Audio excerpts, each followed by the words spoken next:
Well, in honor of Mental Health Awareness Month, an annual campaign, it is highlighting the positive impact that horses can have in helping those with depression or anxiety in rural America, improving mental health and well-being.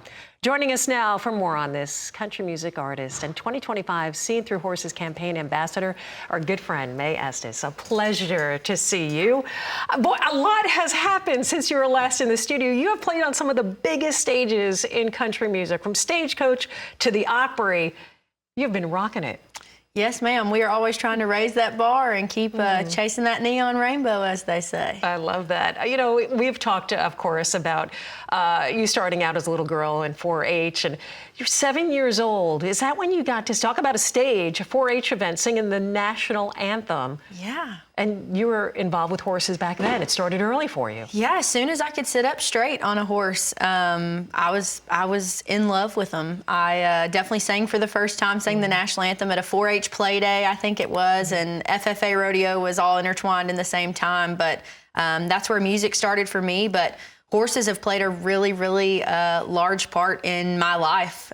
So it's been really, really special to get to be a part of this campaign. Yeah, it's kind of come back full circle. We're getting to see you on, look at the intertwining of music and horses. It really has had an impact on your journey, hasn't it? Yeah, and so much so in my childhood, and, you know, moving to Nashville. I've been in Nashville for 10 years now, and all my family's back home. So it's a little expensive to keep horses. And my little rent house in East Nashville when I first moved here did not allow me to have a horse, unfortunately.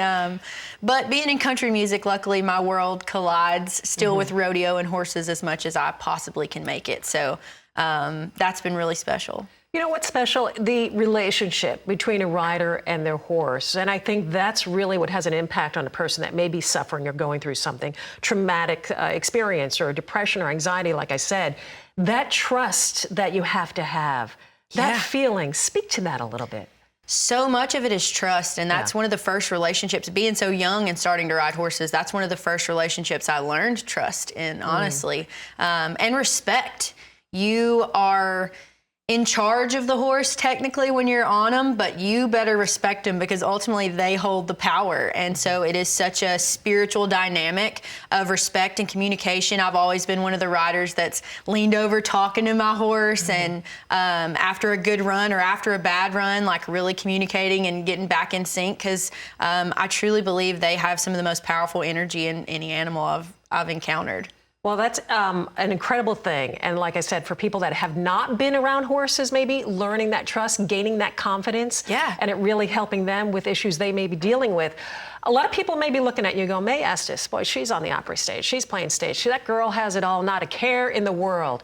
You recently made a post on your social media, and if you're okay to talk about that, it's something that every person, regardless of the position they have, what they deal with, you deal with it yourself. Speak to that a little bit and how you cope with this. Yeah, I've tried to be very open and honest about my mental health struggles. I come from a broken home and a traumatic childhood, and so there's that side of it. And then the whole music industry dream chasing thing is its own beast in itself. And music was my medicinal outlet in the same way horses were when I was younger. And so when you take something that is your safe space and medicine for you and you try to monetize that and commercialize it, it's just mixing oil and water. And so my heart goes really heavily into everything I do. And so naturally you're going to be affected directly in your heart by how that's received. And so I definitely struggle. I'm such an advocate for therapy and community and being open and having those conversations.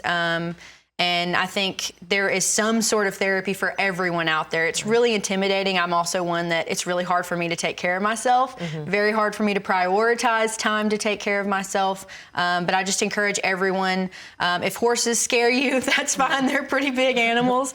There are so many different types of therapy, and you are not alone in your struggles. Yeah, I hope you know, too, and you know, we're talking about horses and Seen Through Horses campaign.